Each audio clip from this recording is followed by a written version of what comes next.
Thank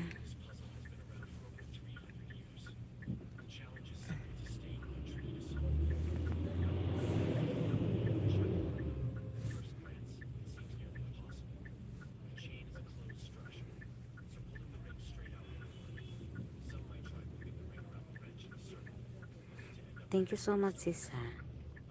Kumusta dyan sa Pinas? Lamig kaya dito, sis?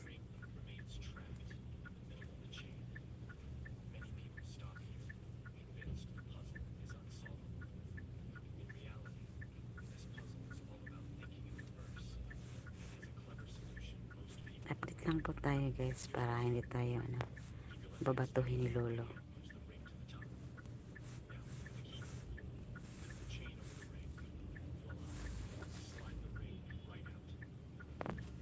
Sobrang init, sis. Naka-chin in po. Aga pa lang sobrang init. Oh, dyan sa Pinas, sobrang init dito sa amin,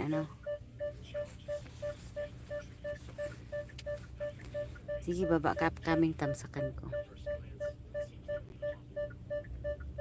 Kasi pag ganitong oras, hindi ako busy. Pero pag after nito, busy na ako. Kaya minsan lang ako makadalaw. Machimpuan ko pag open ng notification. Naka-live.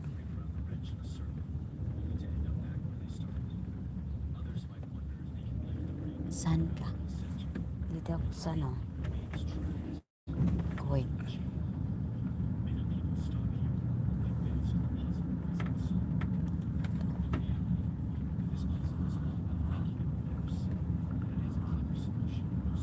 Oh, God.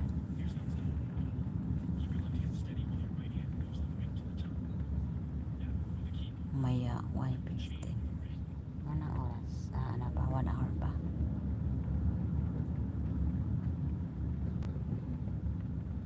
1:15 is here is 8 o'clock.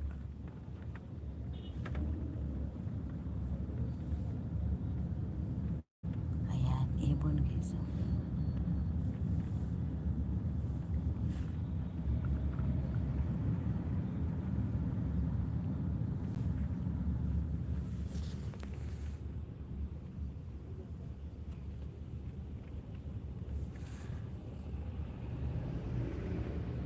Saan ka sa Pinas, sis?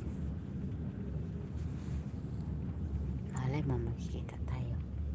Magkikita tayo muli.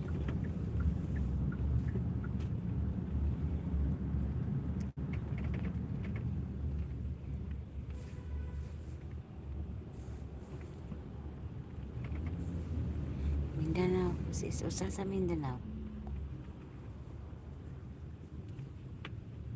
Mindanao rin ako.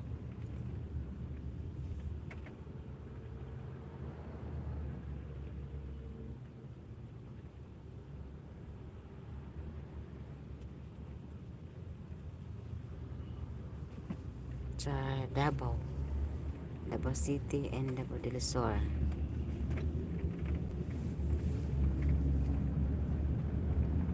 Ito guys, ang pagla-live natin guys ay hindi lang porket na pera ang habulin natin or sahod. Ang pagla-live stream natin, marami tayong makukuha doon kasi balang araw maging matanda tayo at pwede mong babalikan yung mga nakaraan nyo, titingnan nyo lang sa YT.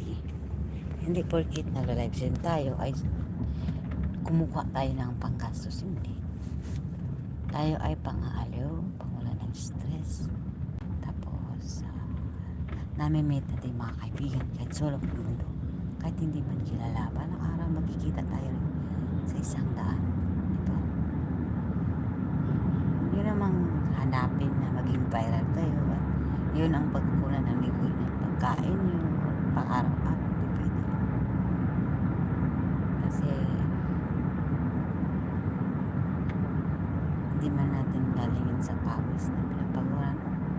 Galing sa puyat yan, pero puyat ang pag-live stream natin, pero